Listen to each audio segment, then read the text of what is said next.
There are two defining features of Western culture today, and that's materialism and individualism, and it very much drives the way we shape our lifestyles, our cities, our institutions, our structures, and that's what we see manifested in people's behaviour, particularly young people's behaviour. And there is a danger for us to oversimplify the politics of alcohol and to neglect the importance of the framing of and discourse of issues. So we can make the debate quite narrow, very much to our own disservice. It is wide and multi-layered and needs to be seen in that way.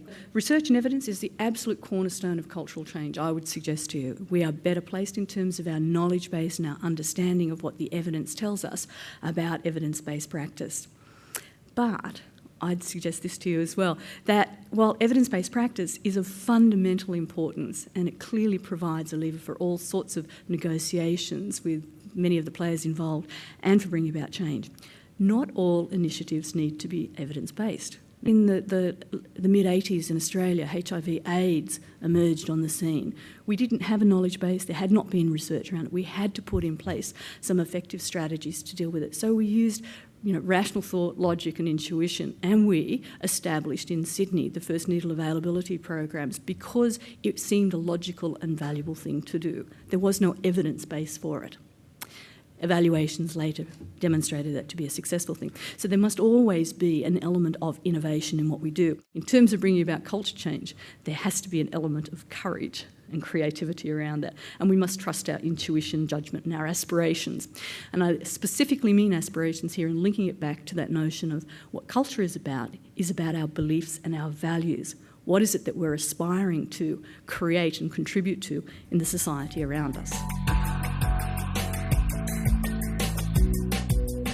Sociality is such an important element of young people's lives today, and alcohol now pivots quite centrally around that. There's a huge imperative for young people to belong and to demonstrate their sense of belonging, and some of that is by taking risks amongst the groups that they mix with socially. From some of our cultural studies work that we've done recently, which involves some field observations, one of the comments that was made about observing the Good Vibrations Music Festival was as follows, and it captures not only notions of the leisure environment that young people operate within, the pursuit of pleasure, the materialism that might be associated with it, but it's also another element about the pursuit of otherworldliness. So the comment that was made here in the notes surrounding this exercise was that entering the grounds of the music festival was like entering another world for the day. There's a sense that social rules and ways of relating to each other were quite different from the outside world, allowing people to engage with each other with a sense of freedom. And freedom is something that we value highly. Freedom from the formality of being among strangers in the real world, and there was a sense of community, freedom from normal social conventions, and that we're like it all in it together. And what we're keen to stress here is that for young people in particular, that these are increasingly common ways of coming together. These are things that young people value highly. But what we also see is the commodification of alcohol in these kinds of settings and the lack of alternative settings where alcohol is not featured so prominently. One of the huge issues for us as a society is this tension that exists between individual freedom and control, and excess and constraint. And people like Clive Hamilton, who's talked about the freedom paradox, for instance, that we're given the option, the illusion, if you like, of freedom, but we're actually constrained very much as consumers, probably more tightly than many of us would recognise.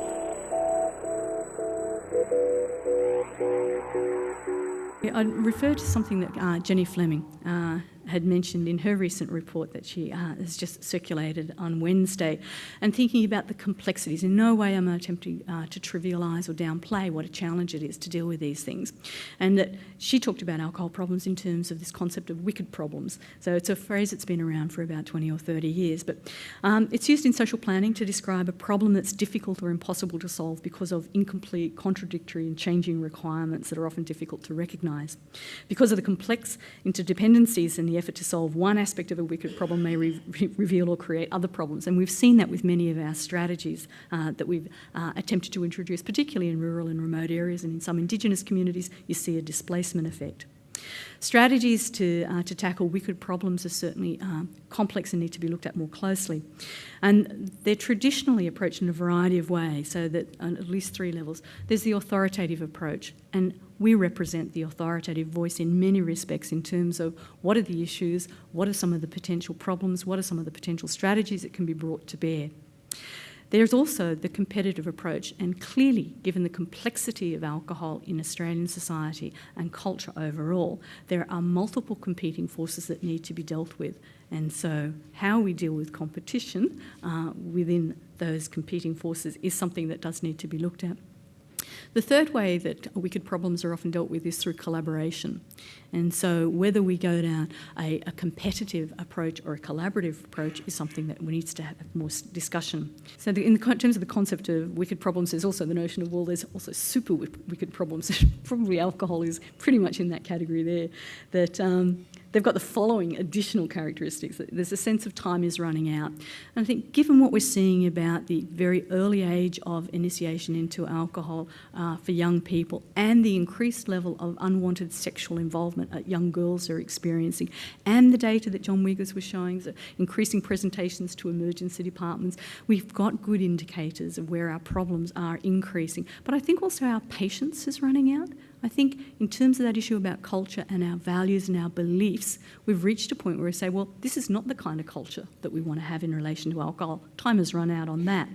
And I'd also suggest to you that the analogy with the anti-smoking approach is very limited, that there's only limited parallels. People often leap to sort of draw these kind of conclusions that the two are very similar, therefore the strategies that have been applied in tobacco should translate into alcohol. The paradigmatic examples of super wicked problems is global climate change or the environment, and I'd suggest that these are probably the better analogies than tobacco. If we look at the environment or that conservation analogy more generally, some of the characteristics that I think where we can draw close parallels with alcohol are about these sorts of things. It's outward looking. It's looking at what's involved for the community, for the society, for our culture overall. That's what we want to look at in terms of culture change around alcohol. It's about conserving rather than about consuming. And given that we live in a highly individualistic, materialistic consumer society, what you want to do is turn that over to say, how do we bring about an approach that's about conserving? It's collective rather than individualistic. It's about not just seeking fulfilment and pleasure for individuals, but how we operate on a collective basis and what's good for the whole. It's also about rejuvenating rather than exhausting supplies. And it's interesting that many young people respond extremely well to notions of environment, and an analysis of environment is also something that resonates extremely well for them.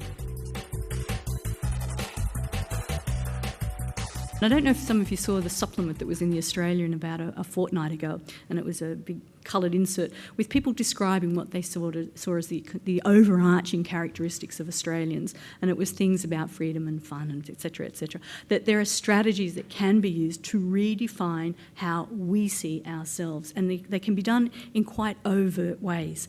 And I'd suggest that that's a strategy that we need to put together as part of our overall comprehensive approach to bringing about culture change. Again, these are photographs that we took from our own fieldwork, and that what we were seeing was young people engaged in very excessive levels of alcohol consumption whilst draped in the Australian flag. And so that's a nexus that we would really like to see broken. Being Australian is not necessarily being a drunk.